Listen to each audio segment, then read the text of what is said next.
Dumb Husky and His White Cat Shizun is a BL novel. This is an audiobook made by fans for other fans. Disclaimer. Descriptive violence and triggers for sensitive content. If you don't like it, don't listen. Thank you. Remember, subscribe and click the bell to stay updated on all the new releases. Enjoy. Chapter 18. This venerable one once begged you. Tianwen had a killing technique with no blind spots. Its name was simple, just one word, wind. Once activated, it obliterates everything it touches in the surrounding area. Of course Moran had personally tasted the ferocity of wind before. He was also well aware of Chu Wanning's capabilities, and knew that there was no need to worry. He glanced one last time at that pale-faced man draped in wedding robes red like blood, and tossed out the last of his exorcism talismans to buy Chu Wanning some time. He then leapt to the side, holding Shimei in one arm and grabbing Mistress Chen with the other to take both unconscious people to hide at a distance away. Chu Wanning, bearing through the searing pain, forced his other hand to move. Tianwen lit up immediately with a dazzling golden light, and Chu Wanning drew the willow vine back with a sharp movement. Once released from the restraint, the ghost mistress's face twisted as it leapt up and headed straight for Chu Wanning. Chu Wanning's robes danced like flames in the wind. With a fierce expression and blood soaking through half his robes, he raised his hand toward the heavens, Tianwen's golden light intensifying menacingly as he began to whirl it. The willow vine suddenly grew in length by several dozen feet as it spun into a golden vortex, drawing in everything from its surroundings. The ghosts, corpses, golden boys, and jade girls, and even the snarling ghost mistress, all of it was pulled into the center of wind and instantly minced by Tianwen's swift ferocity. Wind was indiscriminately destructive. Even the grass and trees in the area were uprooted, nothing escaped its onslaught. With Chu Wanning as its center, a resplendent golden storm of immense proportions blanketed the skies, and coffins and corpses alike were swept into the gale. It consumed everything in reach, all of it drawn into the storm and torn apart by the swift whirling of Tianwen. Shredded into so much debris. When the dust had settled, Chu Wanning was left standing in the middle of a barren wasteland. Other than his solitary figure standing amidst the ruins, shrouded in brilliant scarlet like a blooming red lotus, a fallen haitang blossom, there was only the ground, covered in shattered white bone, and a terrifying Tianwen with golden light still coursing along its length. Looking at this, it was pretty clear that Chu Wanning really was being quite considerate when he whipped the disciples. Considering the preceding demonstration, he definitely could have pulverized every single one of them at the platform of sin and virtue in an instant if he felt like it. The golden light gradually faded. Tianwen turned into sparkling stardust and returned into Chu Wanning's palm. He exhaled deeply, brows furrowed, and slowly walked toward his disciples in the distance, ignoring the pain in his shoulder. "How is Shimei?" Chu Wanning asked when he reached their side, still enduring silently. Moran looked down at the unconscious beauty she in his arms, still not awake. His breaths were shallow and his cheek cold to the touch. This scene was much too familiar, a nightmare that Moran once could not escape in life or death. That time, Shimei had also been lying in his arms, just like this, when he gradually stopped breathing. Chu Wanning leaned down to press his fingers against Mistress Chen and Shimei's necks, feeling for their pulse. He murmured, How is the poisoning this deep?" Moran's head snapped up. "Poison? Didn't you say it was nothing to worry about? Didn't you say they were merely hypnotized?" Chu Wanning's brows were furrowed. "The ghost mistress uses the fragrance in its hypnosis. It's a kind of poison. I expected only minor poisoning, not something of this magnitude."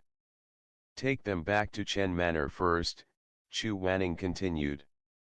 It's not difficult to draw out the poison, what's important is that they're alive. He spoke with a flat, indifferent tone. Even though this was how Chu Wanning usually spoke, in these current circumstances, it made him seem callous and dismissive. Ran was violently thrust back into his memories of the snowstorm that year, when he'd knelt in the snow holding Shimei in his arms as his life drained away bit by bit.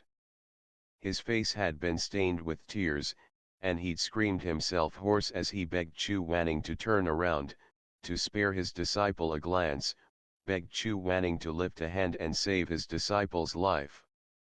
But what had Chu Wanning said then? In a dismissive voice with an impassive tone, like so. Just like this, he had refused the only time Ran had ever knelt and begged in his life.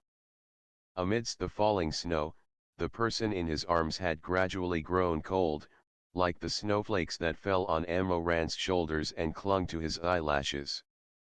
That day, Chu Wanning had killed 2 disciples with his own hands. One was Shi Mingjing, who he could have saved but had not. One was Mo, whose heart had drowned in grief as he knelt in the snow. His heart was suddenly overcome with dread, with viciousness, with unreconciled malice and savagely that slithered like a snake.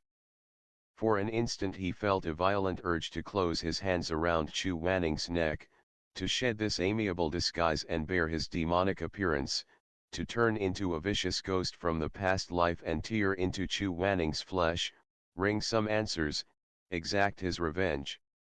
Revenge for the lives of those 2 helpless disciples in the snow. But when he looked up, his gaze landed on Chu Wanning's blood-stained shoulder. The bestial roar died in his throat. He didn't make another sound as he stared at Chu Wanning's face with a gaze bordering on hatred, but Chu Wanning didn't notice. After a while, Ran lowered his head to look at Shimei's pale face. His mind grew blank. If something happens to Shimei again, then... Cough cough cough. The person in his arms suddenly let out a fit of coughs. Ran startled, heart quivering. Shimei slowly opened his eyes and murmured in a hoarse, feeble voice. Ran. Yes. It's me. Relief and joy washed away all his anxieties. Ran's eyes opened wide as he pressed a hand to Shimei's cold cheek, eyes flickering over him. Shimei, how are you feeling? Does it hurt anywhere? Shimei smiled lightly, expression soft. He looked around. How did we get here? Did I pass out? Ah. Shizun. Cough. This disciple was incompetent. Cough. Chu Wanning said, don't speak. He fed Shimei a pill. Since you're awake, hold this poison cleansing pill in your mouth, don't swallow it. Shimei did so obediently, then startled, even more color draining from his already pale face. Shizun, how did you get injured? You're covered in blood. Chu Wanning answered in that same infuriatingly flat and indifferent voice, it's nothing. He stood and glanced at Ran. You, figure out a way to take them back to the Chen Manor. Now that Shimei was awake, Ran's dejection had completely dissipated. He nodded amenably. All right. I'm going to head back first, there's something I need to ask the Chen family. Chu Wanning turned and left. Facing the boundless night, with nothing but withered grass in all directions, he finally couldn't hold it in anymore, and furrowed his brows, letting the pain he felt show on his face. His entire shoulder had been pierced by the 5 claws, the flesh and tendons torn. The ghost mistress's claws had cut deep to the bone. However much he might have feigned composure and endured it, sealing the veins so that he wouldn't pass out from blood loss, he was still only human. He still felt pain. But, so what if it hurt? One foot in front of the other, wedding robes fluttering in the air.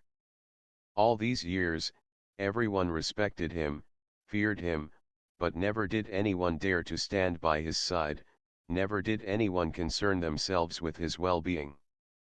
He was already used to it. Yu Heng of the night sky, Baidu immortal. Unloved from head to toe, uncared for whether alive, dead, sick, or suffering. It seemed like, from birth, he had never needed another's support, never needed anything to depend on, and never needed anyone for company. So there was no need to say it hurt, and even less point in crying. He would just go back and wrap it up himself, cut off the torn and dead flesh, apply some salve, and it would be fine.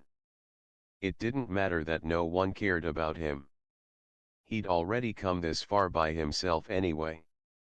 All these years, it'd been fine. He could take care of himself. He arrived at the gates to the Chen Manor, but before he could step into the yard, a burst of shrill screams came from within. Heedless of his wounds ripping open, Chu Wanning rushed inside only to see Madame Chen with a head of disheveled hair and both eyes closed, chasing her son and husband all over the place. Only the young daughter of the Chen family was spared. She stood nervously to the side, small body cowering in fear and shaking uncontrollably.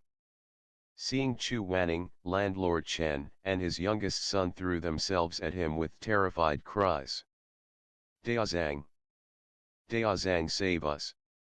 Chu Wanning shielded them behind himself, gaze sweeping over Madame Chen's closed eyes. He berated them, didn't I say to keep your eyes on her and make sure she doesn't fall asleep?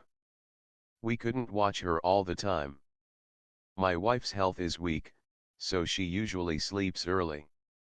After you left, she tried to stay awake at first, but then dozed off and started going berserk. Yelling something, yelling.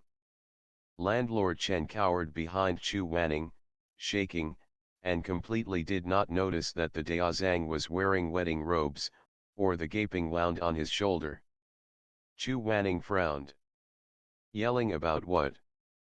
Before Landlord Chen even opened his mouth to respond, the crazed madam charged over with her teeth bared, but the mournful cry that came from her lips was in the voice of a young girl.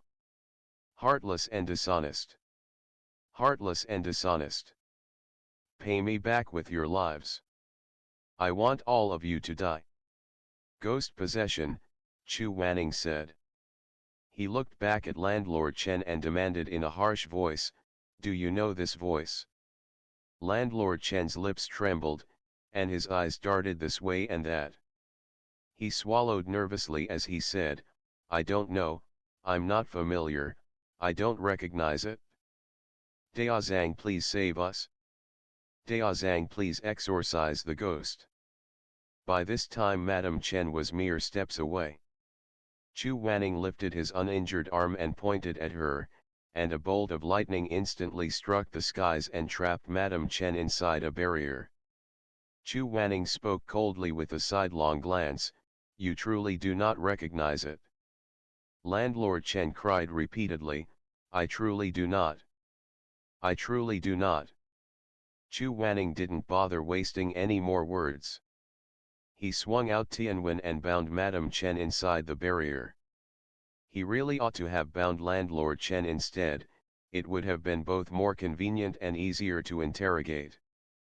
But Chu Wanning had his own principles, he did not lightly use Tianwen to interrogate normal people.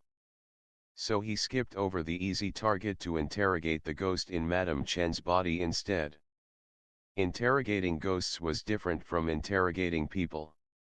When interrogating a person with Tianwen, the person would be unable to bear the torment and directly confess. But when interrogating a ghost with Tianwen, a barrier would be formed with only Chu Wanning and the ghost inside, where the ghost would regain its appearance in life and divulge the information to Chu Wanning. Tianwen suddenly ignited into flames, which surged along the vine from Chu Wanning's side all the way to Madame Chen. The madam shrieked and started twitching as the red flames on the willow vine suddenly turned into an eerie blue ghost fire that burned from the madam's side back to Chu Wanning's side. Chu Wanning closed his eyes. The flames burned along the willow vine to his hand, but the ghost fire couldn't hurt him, even as it burned up the length of his arm to his chest, and then went out. The Chen family watched on with horror and apprehension, unsure what Chu Wanning was doing.